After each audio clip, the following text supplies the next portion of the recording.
आका इरशाद फरमाते हैं जब वो कोई इबादत करता है नमाज को छोड़ के तो उसकी बरकत उसको नहीं दी जाती। यहां पर अपने उलमा की मौजूदगी में, मशाइख की मौजूदगी में एक जुर्रत कर रहा हूं, गलती करूंगा तो मेरी इस्लाह करें। हमने फराइज को छोड़ के नवाफिल को ज्यादा अहमियत दे दी। मिसाल के तौर पे नमाज नहीं पढ़ेंगे, नियाज कसरत से करेंगे। नमाज नहीं पढ़ेंगे, मस्जिद में नहीं जाएंगे, वली की मज़ार पे बिल्कुल पाबंदी से जाएंगे। कुछ लोग ऐसे हैं, अल्लाह के रसूल अलैहिस्सलाम फरमा रहे हैं, और इसको लिखा गौस पाक ने, इस हदीस को गौस पाक ने भी लिखा है अपनी किताब में, कि वो नमाज को छोड़कर जो भी नेकी करेगा उसकी बरकत से महरूम रहेगा। अब आप नियाज कर रहे हैं, नमाज नहीं पढ़ते। मैं नहीं कहता कि माज़अल्लाह बंद कर, जो नियाज को बंद करने का मशवरा दे उसका दिल सियाह हो चुका है, क्योंकि हमारे नबी का फरमान है जो किसी इंसान को एक लुकमा खिलाता है, सिर्फ एक लुकमा निवाला एक, आका फरमाते उसके और जहन्नम के दरमियान 7 पर्दे अल्लाह गिरा देता है, और एक से दूसरे पर्दे के दरमियान का फासला 1000 साल का फासला होता है। यानी अल्लाह अकबर, अगर कोई बंदा किसी को एक लुकमा खिला दे तो उसके और जहन्नम के दरमियान 7000 साल का फासला पैदा कर दिया जाता है। जब एक लुकमा खिलाने की बरकत यह है तो पेट भर खिलाने की बरकत क्या होगी, और एक को खिलाने की बरकत यह है तो हजारों को खिलाने की बरकत क्या होगी। हम नियाज के मुखालिफ नहीं है, लेकिन अल्लाह के रसूल ने फरमाया नमाज को छोड़कर जो नेकी करोगे उसकी बरकत से महरूम कर दिए जाओ। मज़ार पे फूल डाल रहे हैं आप, बरकत से महरूम हो जाओगे अगर नमाज नहीं पढ़ो। आप देखा कोई वली का ऐसा आस्ताना जहां आस्ताना और मस्जिद ना हो। रसूलुल्लाह के मज़ार से भी मस्जिद लगी हुई है, गौस पाक के मज़ार से भी मस्जिद लगी हुई है, गरीब नवाज के मज़ार से तो 3-3 मस्जिदें लगी हुई है, मखदूम सिमना के मज़ार से 2-2 मस्जिदें लगी हुई है, इमाम अहले सुन्नत इमाम अहमद रजा के मज़ार से भी मस्जिद लगी हुई है। बल्कि हद तो यह है वलियों ने पहले मज़ार नहीं बनाई, पहले मस्जिद बनाई, और बताया कि पहले जब तक मस्जिद में नहीं आओगे यहां आना तुम्हारे लिए बरकत का बाइस नहीं होगा। इसलिए मेरी गुजारिश है, सुन्नियों अपनी फिक्र बदलो, अपनी सोच बदलो। अगर हर नफिल काम मुस्तहबात की बरकतें हासिल करना चाहते हो तो मस्जिदों से अपने रिश्ते को मजबूत करो, अल्लाह की चौखट से अपने रिश्ते को मजबूत करो। चौथी चीज, वो नमाज को छोड़कर जो भी नेकी करता है उसकी बरकत से महरूम कर दिया जाता। 5वीं चीज, बस मैं समेट रहा हूं, बात मुकम्मल कर लूं। 5वीं चीज, मेरे आका सल्लल्लाहु अलैहि वसल्लम फरमाते हैं वो जो दुआ करता है उसकी दुआ जमीन और आसमान के दरमियान लटकती रह जाती। दुआओं से तकदीर बदलती है, दुआओं से तकदीर बदलती है, लेकिन जो नमाज नहीं पढ़ता उसकी दुआ जमीन और आसमान के दरमियान लटकती रह जाती। 6ठी चीज, मेरे आका फरमाते हैं सल्लल्लाहु अलैहि वसल्लम कि अल्लाह नेकों की दुआ से उसका हिस्सा खत्म कर देता है। बस आखिरी बात कह रहा हूं, बाकी चूंकि 15 चीजें हैं उसके लिए टाइम चाहिए, लेकिन आयशा का वक्त हो गया, सिर्फ आपको ये बात कहता हूं। अगर मैं गुफ्तगू आगे बढ़ाऊंगा तो जो असल तकरीर आप हम सुनने के लिए आए उसके लिए टाइम शॉर्ट हो जाएगा, और हमें अपने अमीर को, अपने कायद को सुनना है। आखिरी बात कह रहा हूं, बहुत खास बात। सुन्नियों, इसको कुछ याद रहे न रहे,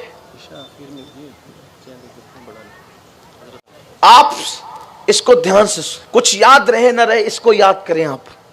सरकार फरमाते हैं जो नमाज छोड़ दे, नमाज जो छोड़ दे, नमाज तर्क कर दे, नेकों की दुआ से, सालेहीन की दुआ से उसका हिस्सा खत्म हो जाता है। कितना बड़ा नुकसान करते हैं हम मुसलमानों, हमें किसी से दुआ कराने की जरूरत ही ना पड़े,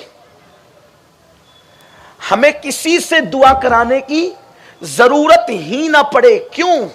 हमारे नबी ने हमारे लिए इतनी दुआ कर दी है कि अब हम सबकी दुआ से गोया बेनियाज हो गए हैं। हमारे आका हमसे इतना प्यार करते थे कि हुजूर अलैहिस्सलाम ने हज्जतुल वदा के मौके पर जब मैदान अरफात में हाथ उठाए दुआ के लिए, तो दुआ करते रहे करते रहे करते रहे, किसके लिए? उम्मत के लिए। अच्छा, हुजूर अलैहिस्सलाम की 99% दुआएं उम्मत ही के लिए थी, बल्कि उम्मत का इतना शौक था, हुजूर अलैहिस्सलाम को इतनी मोहब्बत थी उम्मत के लिए दुआ करने से कि सरकार फरमाते हैं कि अल्लाह ने हर नबी को एक मखसूस दुआ दी है, मखसूस। सरकार फरमाते हैं हर नबी ने उसको इस्तेमाल कर लिया, मैंने उसको इस्तेमाल नहीं किया और उसको मैंने उठा करके रखा क़यामत के दिन के लिए, जब अल्लाह तबारक व तआला की बारगाह में किसी की नहीं सुनी जाएगी, उस वक्त ये दुआ मैं अपनी उम्मत की बख्शिश के लिए करूंगा। और हैरत की बात यह है कि वो जो मखसूस दुआ थी ना, वो मखसूस दुआ नबियों ने किस काम में इस्तेमाल किया? सब शान वाले थे। हजरत मूसा ने इस्तेमाल किया, अल्लाह फिरौन और आले फिरौन को गर्क कर दे। हजरत मूसा ने इसके लिए इस्तेमाल किया, शान वाले थे। हजरत नूह ने दुआ की, अल्लाह इन लोगों ने मुझे हद कर दी सताने में, मैंने इनको बहुत समझाया, बहुत मनाया, ये नहीं माने मेरी बात को, इनका बच्चा बच्चा बागी हो चुका है, इनका निशान ही सफ़े हस्ती से मिटा दे, तो आलमी तूफान आ गया। इसी तरीके से और अंबिया किराम भी, हैरत है, और अंबिया किराम उस मखसूस दुआ का इस्तेमाल किस शान से कर रहे हैं, और हमारे नबी की शान और मोहब्बत यह है कि हुजूर उसको उम्मत के लिए इस्तेमाल कर, और वो भी क़यामत के दिन जब किसी की नहीं सुनी जाएगी। हुजूर अलैहिस्सलाम फरमाते मैं वो दुआ करूंगा कि अल्लाह मेरी उम्मत को बख्श दे।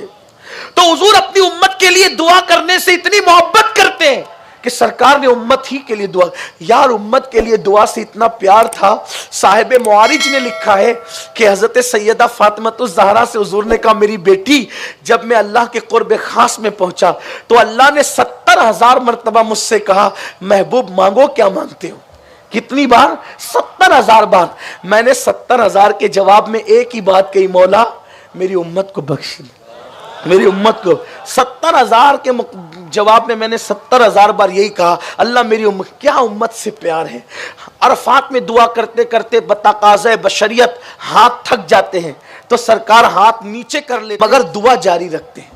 सब मांग लिया हुजूर ने हमारे लिए, सब मांग लिया है, हमें किसी की मोहताजी नहीं है, लेकिन उसका फैज़ क्यों नहीं मिलता? नबी ने कभी तन्हा अपने लिए कुछ नहीं मांगा। देखो नबी ये पाक की दुआ क्या थी, रब्बना आतिना फिद दुनिया हसना। क्या दुआ है? अल्लाह हमें अता फरमा, और इस हमें में हुजूर ने पूरी उम्मत को समेट लिया, हम सबको शामिल किया हुजूर ने। अल्लाह के रसूल सल्लल्लाहु अलैहि वसल्लम ने हर दुआ में अपनी पूरी उम्मत को शामिल किया है। हुजूर अलैहिस्सलाम जब मैयत पर जनाजा पढ़ते तो दुआ करते, अल्लाहुम्मा ग़फ़िरली हय्यिना, ए अल्लाह मुझे बख्श दे, हय्यिना और मेरे जिंदों को बख्श दे, व मय्यतीना मेरे मुर्दों को बख्श दे, व शाहिदीना मेरे हाजिरों को बख्श दे, व गायबीना और मेरे गायबों को बख्श दे। लेकिन नबी की दुआ का अंदाज तो देखें, हुजूर कहते मेरे जिंदों को बख्श दे। किसको? मेरे। अब कोई नबी का बने तो सही, नबी का बनो, बख्शिश तुम्हारा मुकद्दर है, आपको क्या दुआ करना है? नबी तो दुआ कर चुके, लेकिन हम सुन्नत के मुताबिक करते हैं, हुक्म के मुताबिक करते हैं, करते रहेंगे। मगर आका दुआ कर चुके, किसके लिए? हय्यिना, मेरों के लिए, मेरे जिंदों को बख्श दे, मेरे मुर्दों को बख्श दे, मेरे हाजिरों को बख्श दे। जो हाजिर थे वो तो सहाबा थे, मेरे गायबों को बख्श दे, हम लोग थे। अपने लिए दुआ हो चुकी है, फिर बरकत क्यों नहीं मिलती उसकी? क्योंकि आका ने फरमाया जो नमाज को तर्क कर दे, अल्लाह रब्बुल इज्जत नेकों की दुआ से उसको हिस्सा नहीं अता करता। अब रसूल पाक की दुआ की बरकतें अगर जिंदगी में हासिल करना है, नमाज की पाबंदी करो, नबी की दुआ की बरकतें हासिल करते रहो।